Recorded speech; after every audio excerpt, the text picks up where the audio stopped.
সব জল্পনা কল্পনার অবসান ঘটিয়ে রাজনীতির একটা হিসাব নিকাশ চূড়ান্ত হয়ে গেছে। আপাতত নির্বাচন হচ্ছে না, বিএনপি সেই ঘটনা ঘটিয়ে দিয়েছে। দর্শক, আইন শৃঙ্খলা পরিস্থিতি, পুলিশ দলীয়করণ, থানা বিএনপির কথায় উঠে বসে, বিএনপির ভয়ানক সন্ত্রাস, এগুলো তো আছেই। তাছাড়াও জাতীয় একটা গুরুত্বপূর্ণ বিষয়ে বিএনপির অনড় অবস্থান স্পষ্টভাবেই চূড়ান্ত হিসাব নিকাশ। কি সেটা? সালাউদ্দিন আহমেদের সাক্ষাৎকার, বিএনপির সালাউদ্দিন, অনেকে বলে সালাউদ্দিন, কোনো মতেই পিয়ার পদ্ধতি মানবে না বিএনপি। কোনো মতেই পিয়ার পদ্ধতি মানবে না বিএনপি। এর অর্থ কি? এর অর্থ হচ্ছে কোনো মতেই আপাতত নির্বাচন হচ্ছে না। কারণ নির্বাচনের পদ্ধতি ঠিক হচ্ছে না, তাহলে নির্বাচনই হচ্ছে না। হিসাব নিকাশ চূড়ান্ত। পিয়ার পদ্ধতি কোনো মতেই মানবে না, কোনো মতেই নির্বাচন হবে না। আপনি নিশ্চিত দেখে রাখেন, পিয়ার পদ্ধতি বিষয়ে কনক্লুশনে আসতে হবে নির্বাচন হতে হলে। আচ্ছা, জামাত, এনসিপি, চরমনাই সহ বিএনপি বাদে সব দল, এমনকি সিপিবিও, গণ অধিকার পরিষদ, এবি পার্টি, সবাই বলছে পিয়ার পদ্ধতি হতে হবে। আর বিএনপি বলছে কোনো মতেই পিয়ার পদ্ধতি মানবে না। তাহলে কি মনে করেন, সবাই ছাড় দিয়ে চলে যাবে? মানে বিএনপি নির্বাচনই চায় না, পিয়ার পদ্ধতি মানবে না, মানে নির্বাচনই চায় না। বিএনপি যদি নির্বাচন চাইতো তাহলে তারা বলতো যে পিয়ার পদ্ধতির বিষয়ে আলাপ আলোচনার ভিত্তিতে সমাধান হবে। ঠিক আছে, জনগণ যা চায়, যেটা যৌক্তিক, আমরা আলোচনা করব। অথবা যারা পিয়ার চায় তাদেরকে আমরা বোঝানোর চেষ্টা করব যে না, পিয়ার এই মুহূর্তে গ্রহণযোগ্য নয়। অথবা আংশিক পিয়ার, মিক্সড পিয়ার, অথবা 50% আসনে পিয়ার, 50% আসনে পিয়ার নয়, এরকম নানান বিষয় হতে পারে। কিন্তু না, বিএনপি বলছে কোনো মতেই পিয়ার পদ্ধতি মানবে না বিএনপি। এর মানে নির্বাচনেই মানবে না বিএনপি। পিয়ার পদ্ধতি মানবেন না মানে আপনি নির্বাচনই হবে না। নির্বাচনের পদ্ধতি ছাড়া কিসের নির্বাচন?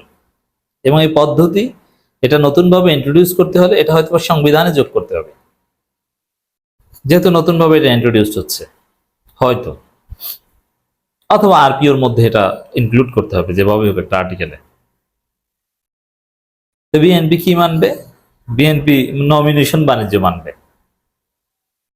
সংসদের উচ্চকক্ষ, একটা হাত পা বাঁধা নামকস্ত একটা উচ্চকক্ষ, ওই যে মহিলা এমপি বানাতো না আওয়ামী লীগ, রিডিং করতে পারতো না, ধরে এমপি বানিয়ে দিত, মানে ওই টাইপের একটা উচ্চকক্ষ চায়। ওই টাইপের, যে নিম্নকক্ষে যে পরিমাণ যারা যে আসন পেয়েছে ওর অনুপাতে হবে, মানে মহিলা আসন যেভাবে সিলেক্ট হয়, ফাজলামি একটা। ওটা দরকারটা কি?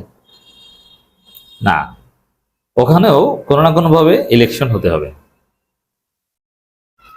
তো দলগুলো যাকে ইচ্ছে তাকে বানাবে, এরকম কোনো সুযোগ চলবে না। উচ্চকক্ষেও একটা স্বাধীন একটা বডি থাকতে হবে, যারা চেকস অ্যান্ড ব্যালেন্স করবে, সংবিধান সংশোধনী বা অবৈধ কোনো বিল যারা ঠেকিয়ে দিতে পারবে।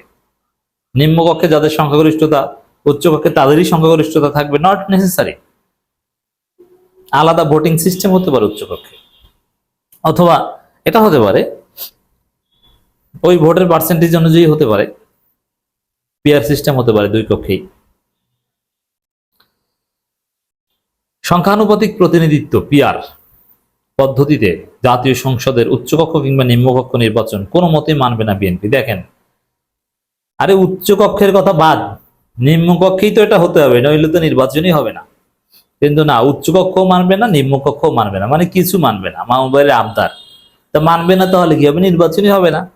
এখন জামাত, এনসিপি, চরমনাই, এরা নির্বাচনের জন্য পাগল না? নির্বাচনের জন্য পাগল আপনারা। তা আপনারা এগুলো মানবেন না মানে আপনারা তাহলে নির্বাচনই চান না, সিরিয়াস না।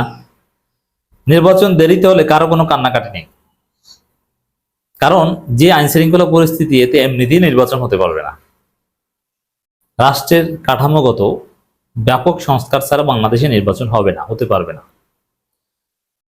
প্রয়োজনে জরুরি অবস্থা জারি করে কিছুদিনের জন্য ঘরোয়া রাজনীতি নিষিদ্ধ, অপারেশন ক্লিন হার্ট টাইপের কোন একটা অপারেশন চালানো, নানান কাজ করতে হবে। এরপর স্থানীয় সরকার নির্বাচনের মাধ্যমে ধীরে ধীরে এক্সপেরিমেন্ট, দেন ন্যাশনাল ইলেকশন। কিন্তু আপনারা, আপনাদের থিওরি হচ্ছে কিসের সংস্কার বিচার, ওগুলো শুনতে চাই না। আজকেই নির্বাচন বা কালকেই নির্বাচন, এখনই নির্বাচন। তো এখনই নির্বাচন আপনারা চান, পিয়ার সমাধান করবেন না, এখন নির্বাচন হবে কিভাবে? এর মানে আপনারা আসলে এখনো নির্বাচন চান না, আপনারা চান কারচুপি, আপনারা চান ভোট চুরি, কিন্তু সেইটা হবে না। এছাড়া রাষ্ট্রের নির্বাহী বিভাগ থেকে বিচার বিভাগ সহ কোনো বিভাগকেই দুর্বল করার পক্ষে নয় দলটি। দুর্বল করার পক্ষে নয়, দুর্বল করবে কিভাবে? এখানে কি ফেরেশতা এসে ভাগ বসাবে ক্ষমতায়? নির্বাহী ক্ষমতা কখনো দুর্বল হয় না। এখানে দুর্বল করার এইসব মানে সংস্কারকে বলছে দুর্বল করা, মানে ফ্যাসিস্ট হয়ে ওঠা, দলীয়করণ করার যে রাস্তা। কারণ এই বিএনপি জানে যে ক্ষমতা আসলে এমনিতেই টিকতে পারবে না, তবে যদি টিকতে পারে ওই হাসিনার মতো যদি ফ্যাসিস্ট হয়ে উঠতে পারে, দলীয়করণ করতে পারে সবকিছু, তাহলে যদি কিছুদিন টেকা যায়, বিচার বিভাগ নির্বাচন সব যদি নিজের করায়ত্ত করা যায়, প্রধানমন্ত্রী হাতের মুঠোয় আনা যায়, তাহলে হয়তো বা কিছুদিন টিকে থাকা যাবে। এই সেন্সে কোন সংস্কারই মানে না। বিচার বিভাগ, নির্বাহী বিভাগ সংক্রান্ত নানান সংস্কারকে বলছে দুর্বল করার ষড়যন্ত্র, মানবে না। এর মানে কি? এই কথা দ্বারা কি বোঝায়? যে রাজনীতির হিসাব নিকাশ চূড়ান্ত, নানান অনিশ্চয়তা, সংস্কারে অনিশ্চয়তা, পিয়ার সিস্টেম অনিশ্চয়তা, এর মানে নির্বাচনই হবে না। আগামীর রাজনীতি নির্বাচনবিহীন রাজনীতি।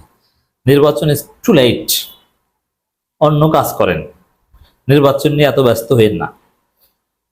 সমকালকে দেয়া একান্ত সাক্ষাৎকারে রাষ্ট্রীয় সংস্কার, বিচার, নির্বাচন সহ সব বিষয় নিয়ে খোলামেলা কথা বলছেন বিএনপি স্থায়ী কমিটির সদস্য সালাউদ্দিন আহমেদ।